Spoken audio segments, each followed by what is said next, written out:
Super speciality hospitals లేని కాలంలో 2500 సంవత్సరాల క్రితమే ఒక భారతీయుడిని యావత్ ప్రపంచం ఫాదర్ ఆఫ్ సర్జరీ అని పిలిచింది. ఆ మహోన్నత వ్యక్తి సుశ్రుతుడు. ఆయనను వైద్యుడనాలో దేవుడనాలో తెలియదు. పురాణాల్లో అశ్విని దేవతలు చేసిన అద్భుతాల కంటే మించి ఎన్నో పనులు ఆయన చేసి చూపించారు. పవిత్ర కాశీ నగరంలో విశ్వామిత్ర మహర్షి వంశంలో జన్మించిన సుశ్రుతుడు ఆయుర్వేద దేవుడైన ధన్వంతరి అవతారంగా భావించే దివోదాస్ వద్ద శస్త్రచికిత్సను అభ్యసించారు. ఆయన కేవలం ఒక వైద్యుడు మాత్రమే కాదు, ఒక గొప్ప గురువు. తన శిష్యులకు నేరుగా మనుషులపై కాకుండా ముందుగా సొరకాయలు, పుచ్చకాయలు మరియు చనిపోయిన జంతువుల మీద శిష్యులకు అత్యంత కఠినమైన శిక్షణ ఇచ్చేవారు. ఒక ఆదర్శవంతమైన సర్జన్కి అపారమైన ధైర్యం, వణకని చేతులు, పదునైన నైపుణ్యం, అన్నిటికీ మించి తన ప్రాణాలను వైద్యుడి చేతిలో పెట్టిన రోగి పట్ల సొంత బిడ్డలాంటి వాత్సల్యం ఉండాలి అని ఆయన బలంగా నమ్మారు. హిపోక్రటిస్ పుట్టడానికి 100 సంవత్సరాల ముందే శస్త్రచికిత్సను ఒక సంపూర్ణ విజ్ఞానంగా మార్చారు. ఆయన రాసిన సుశ్రుత సంహిత ప్రపంచపు అతి పురాతన సర్జికల్ గ్రంథం.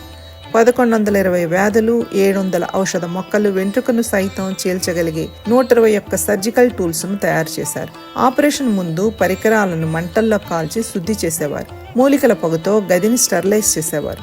స్టెరిలైజేషన్ అనే కాన్సెప్ట్ ని జోసెఫ్ లిస్టర్ కంటే 2500 సంవత్సరాల ముందే ఈయన కనుగొన్నారు. ఈ మధ్య కాలంలో ఎంతో ప్రాచుర్యాన్ని పొందిన ప్లాస్టిక్ సర్జరీని మరియు రైనోప్లాస్టీని 2500 సంవత్సరాల క్రితమే చేసి చూపించిన మేధావి. సర్జరీ ముందు రోగికి నిలువ చేసిన ద్రాక్షరసం మరియు మూలికల వాసన చూపించి మత్తు ఇచ్చేవారు. ఇది ప్రపంచపు తొలి అనస్థీషియా.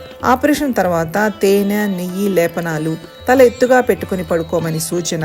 ఇది post operative care. 1792 Tipu Sultan సేనలు యుద్ధంలో బ్రిటిష్ వారితో కుమ్మక్కైన కౌవాస్జీ ముక్కు నరికివేశారు. పూనాలో ఒక సంప్రదాయ వైద్యుడు సుశ్రుతిని పద్ధతిని అవలంబించి ఆ ముక్కును మళ్లీ నిర్మించాడు. బ్రిటిష్ వైద్యులు చూసి షాక్ అయ్యారు. 1794 లండన్ పత్రికలో దీన్ని ప్రచురించారు. భారతదేశం ప్రపంచానికి ఏమి ఇచ్చింది అని అడిగితే గర్వంగా చెప్పండి, సుశ్రుతుడిని ఇచ్చింది అని. ఈ వీడియోని షేర్ చేసి ప్రతి భారతీయుడు సుశ్రుతుడి గురించి తెలుసుకునేలా చేయండి.